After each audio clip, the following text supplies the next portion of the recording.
Today's episode is unlike anything I've recorded before, because for the first time, I get to share a project that has completely taken over my life for the last 3 weeks. And I don't mean that figuratively either. For 3 straight weeks, nearly every moment outside of my full-time job has been spent sitting in front of my computer, building something that somewhere along the way became so much bigger than I ever expected it to be. Until now, I haven't mentioned it on the podcast because I wasn't entirely sure how to explain what I was creating. The more I worked on it, the more it evolved, and every time I thought I finally understood what it was becoming, another piece would fall into place and change my perspective all over again.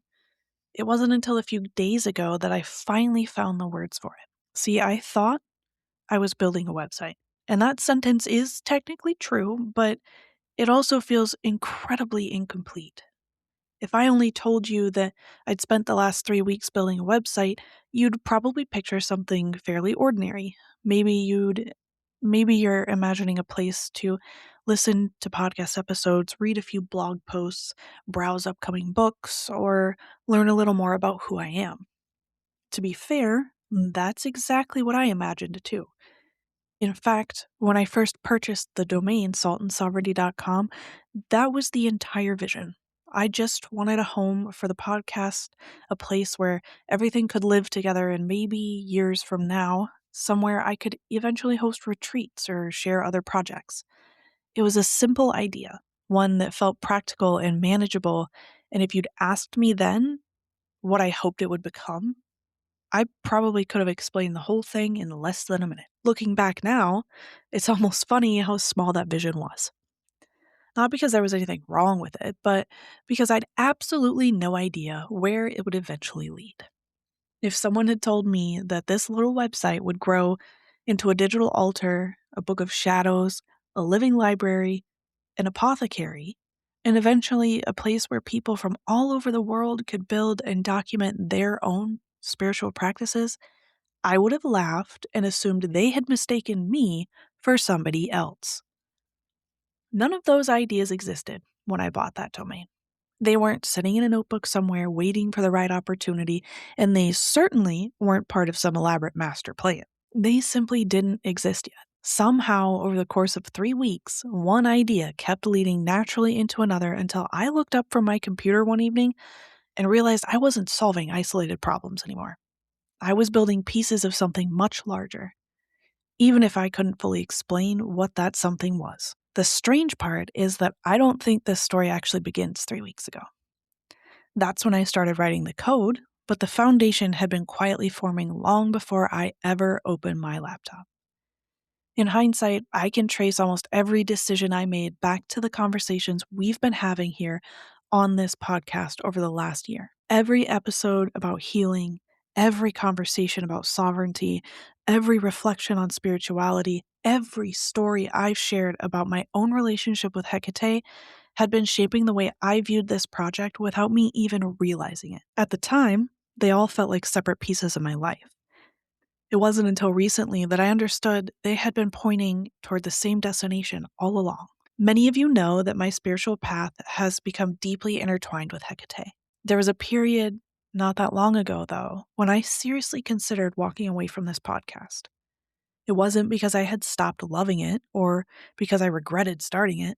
Quite the opposite, actually. I cared so deeply about what I was creating that it became painful to wonder whether it was making any difference at all. Every episode required hours of writing, recording, editing, and publishing, and despite how much I enjoyed the process, I couldn't shake the feeling that maybe I was speaking into an empty room. The audience was still small, growth was slow, and I found myself wondering if anyone would even notice if I quietly stopped pressing record each week. Eventually, I brought those questions into meditation because I didn't know what else to do with them. I wasn't asking for a miracle or expecting some dramatic spiritual experience. I simply wanted clarity. I wanted to know whether it was time to let the podcast go or whether I needed to keep showing up even if I couldn't see where it was leading. During that meditation, I experienced something that I have gone into deeper context in a previous episode. What I heard was Hekate saying, "You are to be my voice." Now, before I go any further, I want to be very clear about something. I am not sharing that experience because I expect you to believe my experience or because I think it somehow places me in a position of authority. It doesn't. I'm simply telling you what happened. Whether someone listening believes that was Hekate, my subconscious, or something else entirely is a question everyone gets to answer for themselves. All I know is that in that moment, those words felt more real than anything I had experienced before. When that meditation ended, my circumstances hadn't changed at all. The podcast wasn't suddenly reaching thousands of people. I wasn't making any money from it, and I certainly wasn't sitting on some brilliant idea for a platform that would one day consume every waking hour of 3 straight weeks. The only thing that had changed was my willingness to keep going. So I recorded another episode, and then another after that. I stopped measuring success by how quickly the audience was growing and started focusing on whether I was creating something that felt honest. Looking back now, I realize I wasn't choosing to continue a podcast. Without knowing it, I was laying the first stones of a path that would eventually lead me to the project I've spent the last 3 weeks building. At that time, I thought those two stories were completely separate, but now I can't imagine telling one without the other. At some point, without really noticing when it happened, I stopped paying attention to download numbers the way I had in the beginning. And that's not because the audience suddenly exploded overnight. It certainly didn't. Growth was slow, and honestly, it still is. But somewhere along the way, I realized I had been measuring success by the wrong thing. I had been looking at numbers on a screen when I should have been paying attention to the people behind them. There's a profound difference between those two perspectives, and once I saw it, I don't think I could ever look at this podcast the same way again. Most episodes are listened to by around 20 people. Now, in a world where everything seems to revolve around algorithms, follower counts, and going viral, 20 probably doesn't sound very impressive. Social media has a way of convincing us that if thousands of people aren't watching, then what we're creating must not be worth much. I think a lot of us have quietly absorbed that message, whether we realize it or not. Bigger is better. Faster is better. More is always better. It's a mindset that's so deeply woven into our culture that we rarely stop to question it. Yet one morning, I found myself thinking about those 20 listeners in a completely different way. Instead of picturing a number on an analytics dashboard, I imagined 20 people sitting together in my living room every Thursday morning. 20 chairs filled with 20 human beings, each carrying their own joys, fears, losses, hopes, and questions about life. 20 people who had intentionally chosen to spend part of their morning with me when they could have been doing countless other things instead. And suddenly 20 didn't feel so small anymore. It felt incredibly personal. And more importantly, it felt like a privilege. That shift changed something in me. I stopped asking myself how quickly this community was growing and started asking a much more meaningful question. If someone chose to spend time with me every week, what kind of space was I creating for them? Were they leaving feeling more afraid or more empowered, more dependent on my opinions or more confident in their own discernment? Was I encouraging people to follow me or was I encouraging them to trust themselves? Those questions mattered infinitely more than whether the next episode performed a little better than the last one. The more I reflected on those questions, the more my thoughts began drifting beyond the listeners who had already found the podcast. I started thinking about the people who hadn't discovered it yet and the lives they might be living. I thought about the teenager who kept their interest in witchcraft hidden because they knew their parents wouldn't understand.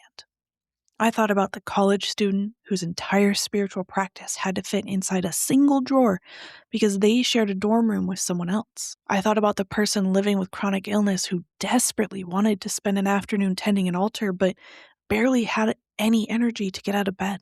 I thought about the single parent carefully choosing between buying groceries and buying the ritual supplies they'd been wanting for months. None of these people were real individuals I knew personally, but they represented situations I knew existed.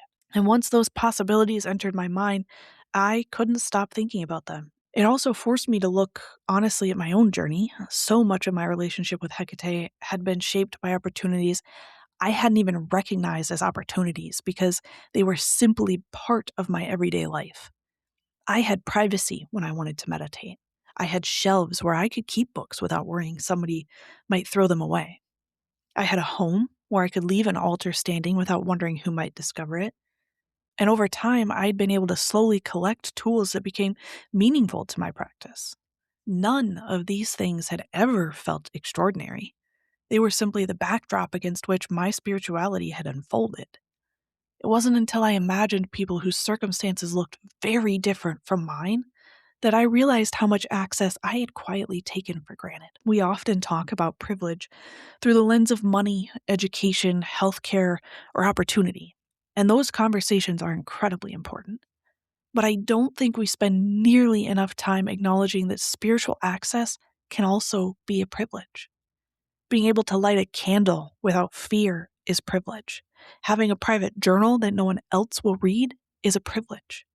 Being physically healthy enough to gather herbs, clean an altar, or stand comfortably through a ritual is a privilege. Even something as simple as having a safe place to ask questions without worrying how people around you will respond is something many of us don't think twice about until we imagine life without it. I don't say any of this to make anyone feel guilty for what they do have.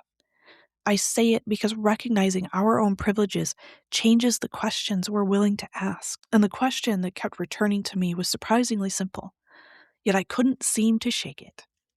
If spirituality had become one of the greatest sources of healing, growth, and meaning in my own life, why should somebody else's access to those same possibilities depend on circumstances they never chose? Why should the ability to build a relationship with the divine be limited by money, physical health, living arrangements, or geography? The more I sat with those questions, the more impossible they became to ignore. They followed me while I was driving to work, while I was making dinner, and eventually while I was sitting in front of my computer building what I still believed was just a podcast website. Without realizing it, every decision I made after that started passing through a filter I hadn't consciously created. It wasn't a question about design or technology, and it certainly wasn't about creating the most impressive collection of features. Instead, every new idea had to answer one simple question before it earned a place in the project. Does this make spiritual practice more accessible? If the answer was yes, I kept building. If the answer was no, it didn't matter how interesting the features seemed because it wasn't serving the purpose that was quietly taking shape beneath everything else. Looking back now, I think that single question changed the trajectory of the entire project. At the time, though, I still hadn't realized just how dramatically it was about to redefine what I was building. There was just one problem. Once I started asking myself whether each new idea made spiritual practice more accessible, the original plan for the website began falling apart. The more honestly I answered that question, the more obvious it became that a simple podcast website was never going to accomplish what I wanted to. A place to listen to episodes was helpful, but it didn't remove barriers. A blog was valuable, but it didn't create access. Every solution I came up with seemed to expose another problem that hadn't existed 5 minutes earlier. And before long, I found myself chasing questions I hadn't intended to ask when I first opened my computer 3 weeks before. I never sat down one morning and decided I was going to build a digital altar. In fact, if someone had suggested the idea to me a month ago, I probably would have smiled politely and changed the subject. It sounded strange, almost contradictory.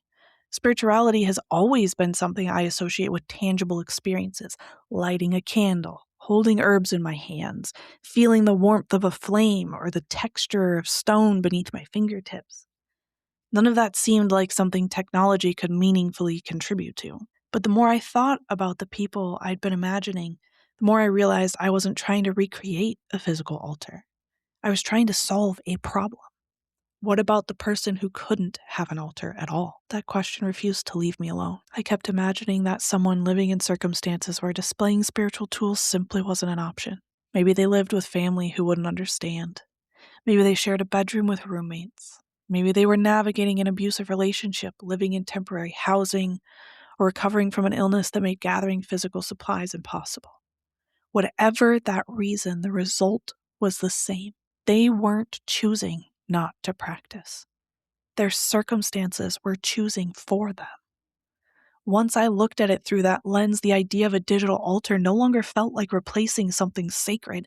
It felt like creating an opportunity where none had existed before. Almost immediately, another question surfaced. If someone could perform a ritual, where would they record what happened afterwards? Every meaningful spiritual practice eventually creates stories worth remembering. There's the meditation that unexpectedly changes your perspective, the dream that lingers in your mind for weeks, the herb that begins carrying personal significance beyond anything you've read in a book, or the ritual that quietly becomes a turning point in your life. Those moments deserve somewhere to live. And that's where the idea of a digital book of shadows began to emerge. Not because I thought journaling needed to become digital, but because I wanted someone's practice to remain with them wherever life happened to take them. As I continued building, I noticed something fascinating beginning to happen. Every new feature naturally pointed toward another one. If someone was writing about rosemary in their journal, wouldn't it be helpful if they could immediately pull up traditional correspondences without opening 3 different books? If those correspondences were available, wouldn't it also make sense to give people a place to record what rosemary had meant in their own practice, especially if their experience differed from what tradition suggested? Before long, one idea was leading effortlessly into the next. It didn't feel like I was inventing something anymore. It felt like I was uncovering connections that had been there all along. One realization in particular completely changed the direction of the project. I began thinking about how often modern spirituality asks us to choose between tradition and personal experience, as if those two things exist in opposition to one another. On one side, there are historical correspondences, centuries of folklore, and practices handed down through generations. On the other, there's your own lived experience, the relationship you've built with the divine through years of trial, reflection, and personal discovery. I've never believed those two things have to compete. Tradition gives us roots, but lived experience allows those roots to continue growing. One connects us to the people who came before us, while the other reminds us that spirituality is still alive today. Both have something valuable to offer, and I found myself wanting to create a space where they could exist side by side without either one diminishing the other. That realization eventually became what I now call the living library. Rather than blending everything together in one overwhelming collection of information, I wanted to intentionally separate 3 different voices. There would be traditional knowledge, preserving the wisdom that has shaped spiritual practice for generations. There would be your own observations, because no book can tell you what a particular herb, crystal, deity, or ritual has meant in your life. And eventually, there would be a place for community knowledge, not as unquestionable truth, but simply as people generously sharing what had been true for them. The more I thought about it, the more that structure reflected the philosophy I'd been talking about on this podcast all along. We don't have to choose between honoring history and honoring our experience. We can do both. It wasn't until I reached that point that I finally pushed my chair back from the computer and simply stared at the screen for a while. Every feature I'd built over the previous weeks had started talking to every other feature. The altar connected to the journal connected to the library informed future rituals, which in turn created new journal entries. None of it existed in isolation anymore, because that's not how spiritual practice works in real life. Our experiences shape our understanding. Our understanding influences our rituals, and our rituals inevitably change the way we experience the world. I hadn't consciously designed that interconnectedness.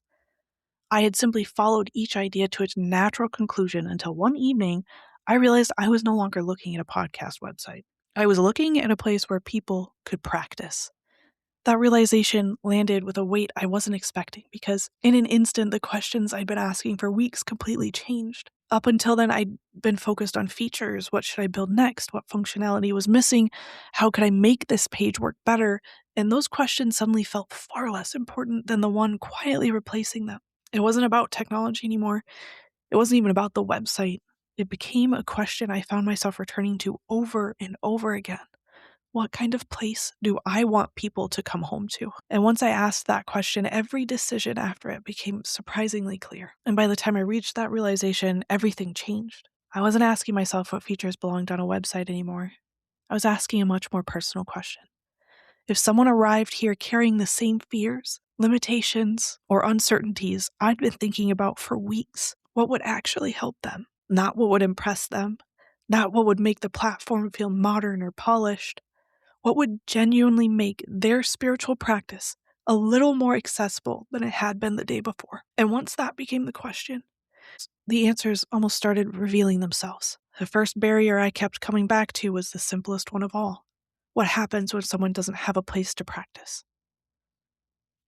It sounds like such an obvious question now, but at the time I couldn't stop turning it over in my mind. Spirituality is often presented as something that requires physical space. We see beautiful altars online, filled with candles, statues, crystals, herbs, and carefully curated ritual tools.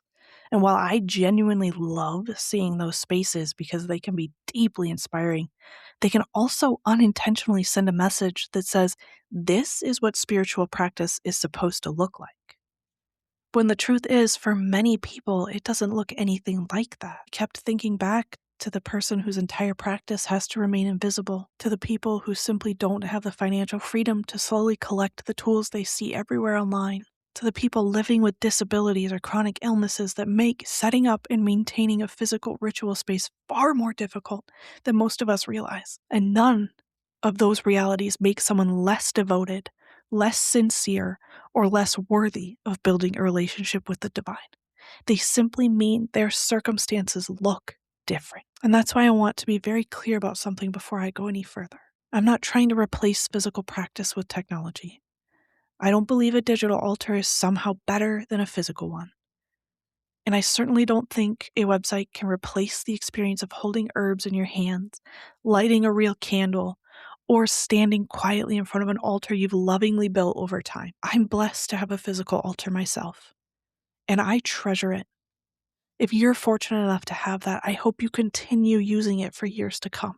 But this digital altar was never meant to replace what already exists. It was meant to exist for the people who don't have another option. And once I saw it that way, everything changed. I wasn't trying to recreate every physical sensation of ritual inside a browser window because that isn't possible. What I wanted to create was an opportunity. A place where someone could intentionally arrange sacred objects, reflect on their practice, perform devotional work in whatever way felt meaningful to them, and leave knowing that tomorrow, when they came back, it would still be there waiting for them. Not because pixels are inherently sacred, but because intention is. And the more I reflected on that, the more I realized I wasn't actually designing an altar at all. I was designing permission. Permission for somebody to stop waiting until life became perfect before allowing themselves to practice. Permission for the college student who only has 10 quiet minutes between classes. Permission for the parent whose children finally fell asleep after a long day. Permission for the person recovering from illness who has enough energy to open a laptop, but not enough to gather ritual tools.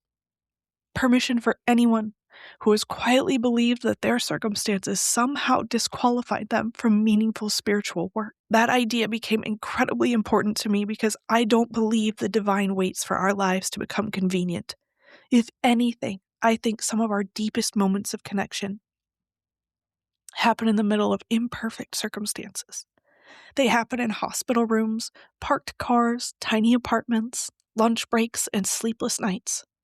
They happen when we bring whatever we have to the relationship instead of mourning what we don't. By the time everything finally started fitting together, I realized something that still makes me smile every time somebody congratulates me on launching a website. Because that's not what it feels like. I understand why people call it that. From the outside, that is exactly what it looks like. You open your browser, type in a web address, and there it is. It's a website. They're not wrong. But after everything that went into creating it, after all the late nights, philosophical rabbit holes, coding bugs, moments of frustration, and quiet realizations that shaped what eventually appeared on the screen, calling it a website almost feels like calling a house a pile of lumber. It's technically accurate, but it completely misses the story of how it came to be. One thing that surprises almost everyone is how quickly the actual platform came together. The philosophy behind Salt and Sovereignty has been developing ever since I started this podcast. My relationship with Hekate, the conversations we've shared here, the questions I've wrestled with about healing, sovereignty, accessibility, and spirituality, those have been unfolding for a long time. But the actual building, the coding, the designing, the countless decisions that eventually became this platform, that all happened over the course of just 3 weeks. Looking back, I'm honestly not sure I would recommend doing it that way, but at the time, I don't think I knew any other option. Those 3 weeks are difficult to describe because they never really ended at the computer. I would wake up thinking about a feature I'd been struggling with that night. I'd drive to work mentally rearranging ideas in my head. Throughout the day, I'd catch myself solving little programming problems while answering emails or eating lunch. And then I'd rush home, open my laptop, and immediately start building again before I even had time to think about how tired I was. Hours disappeared without me noticing. I'd glance at the clock, expecting it to be 7 in the evening, only to discover it was almost midnight. And somehow I still wasn't ready to stop because every time one piece finally clicked into place, I could suddenly see the next piece waiting for me. I've heard people describe experiences like that as obsession, but I don't think that word quite captures what it felt like. Obsession implies something unhealthy or compulsive, and while I'm sure there were moments where I probably should have stepped away from the computer a little sooner, what I experienced felt different. It was as though every solution revealed something that had been hidden just beneath the surface. I'd solve one problem and suddenly another idea would make perfect sense. I'd connect one system and all at once I could see 3 more ways it could support someone's practice. I wasn't forcing ideas into existence, I was uncovering them one by one, almost like assembling a puzzle without ever having seen the picture on the front of the box. Of course, none of that happened in isolation. As much as this platform has become an expression of my own vision, there's another person whose fingerprints are quietly woven throughout this story, even if they never touched a single line of code. And that's my partner. I don't think he fully realized what he was agreeing to when I started saying things like, I just have one more thing I want to finish. If you've ever built something creative, you already know that one more thing is almost never just one more thing. One finished feature turns into another idea. That idea uncovers a bug. Fixing the bug creates an opportunity to improve something else. And before you know it, the evening has disappeared. For 3 weeks, that cycle repeated itself every single day. To say he barely saw me during those 3 weeks wouldn't be entirely accurate because we still had dinner together, still talked about our days, and we still shared those little moments that make up ordinary life, but there's no denying that this project occupied a huge amount of my attention. And he could have responded to that in any number of understandable ways. He could have become frustrated. He could have asked me to slow down. He could have questioned why I was pouring so much energy into something that, at least from the outside, probably looked like an overly ambitious website. But instead, he simply believed in me. He encouraged me when I felt stuck. He celebrated the little victories that probably made absolutely no sense to anyone who isn't a programmer. He patiently listened while I excitedly explained features that sounded completely ridiculous out of context. And perhaps most importantly, he never made me feel guilty for caring so deeply about something that only existed in my imagination until it slowly became real. We often celebrate the people whose names are attached to creative projects, but I think every meaningful dream is quietly carried by people standing just outside the spotlight. They may never receive public recognition, but without them, many of those dreams would never leave the ground. So if you're listening, to my partner, thank you. I hope you know how much of this belongs to you too. Then, because life has a wonderfully ironic sense of timing, launch week arrived. After 3 weeks of pouring nearly every spare moment into this project, I got sick. Not just the kind of tired that comes from working too much, but genuinely sick. My throat hurts, my ears are plugged, I feel exhausted, and for the first time in a long time, I had to take an entire day off from my full-time job because I simply couldn't function. And if you know me personally, you know that isn't something I do lightly. Normally, I push through just about everything, but this time, my body made the decision for me. Lying in bed that day was strangely emotional because my mind kept drifting back to the project, not because I was worried about missing a deadline, or because anyone was waiting impatiently for launch day to arrive.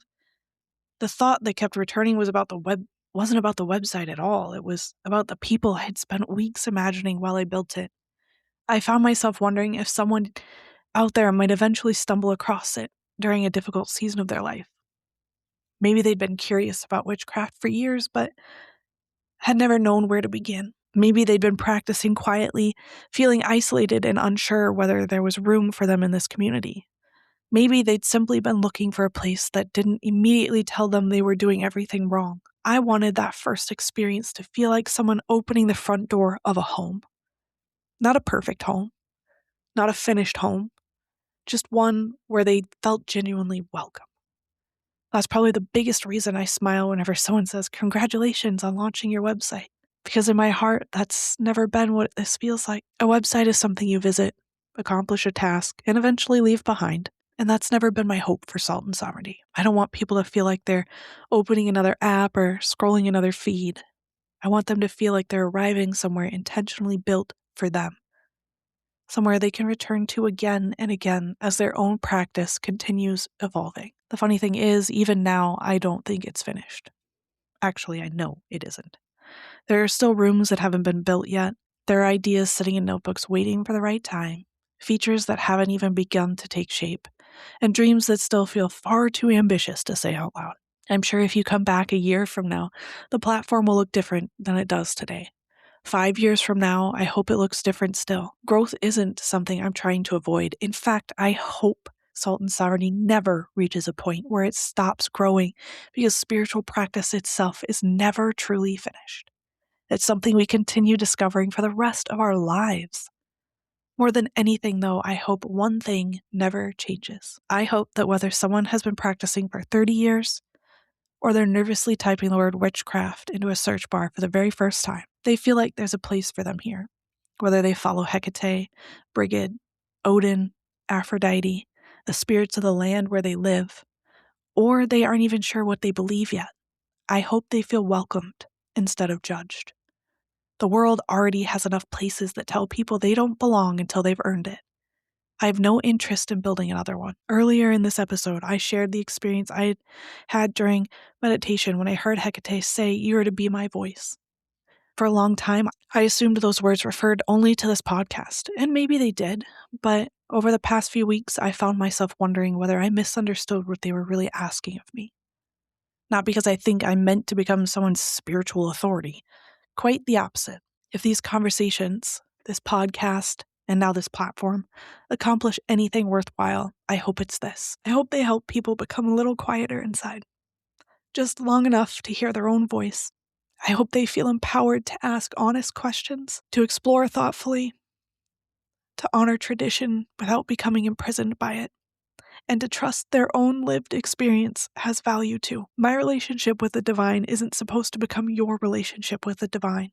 It can't. Your path will be shaped by your own experiences, your own healing, your own questions, and your own encounters with the sacred. That's exactly how I think it should be. People have already asked me why so much of this platform is free, and the answer is surprisingly simple. Accessibility can't be the mission if accessibility only exists for the people who can afford it. There will always be ways to support what I'm building, if someone chooses to. You can listen to the podcast, share an episode with a friend, join Patreon, or simply tell someone that Salt and Sovereignty exists. Every single one of those things helps more than you probably realize. But I never wanted the heart of this project to become something locked behind a paywall, because the entire reason it exists is to remove barriers, not create new ones. So I don't really know what Salt and Sovereignty will become from here. Maybe it will remain a small corner of the internet. Maybe one day it will grow into something far beyond anything I can imagine sitting here today. Honestly, I'm at peace with either outcome, because somewhere along the way, success stopped being measured by numbers. If one person discovers they don't need perfect circumstances to begin building a meaningful spiritual practice, this project will have been worth it. If one person living with chronic illness realizes their relationship with the divine is no less valuable because their body has changed, it will have been worth it. If one person who has spent years believing they were doing everything wrong finds the confidence to trust their own lived experience, then every late night, every frustrating bug, every hour of coding, every moment of doubt, in every one of those 3 extraordinary weeks will have served a purpose. So thank you for being here. Thank you for listening, and thank you for allowing me to finally tell you the story behind what I thought was just a website. Until next time, honor the truth that keeps you sovereign.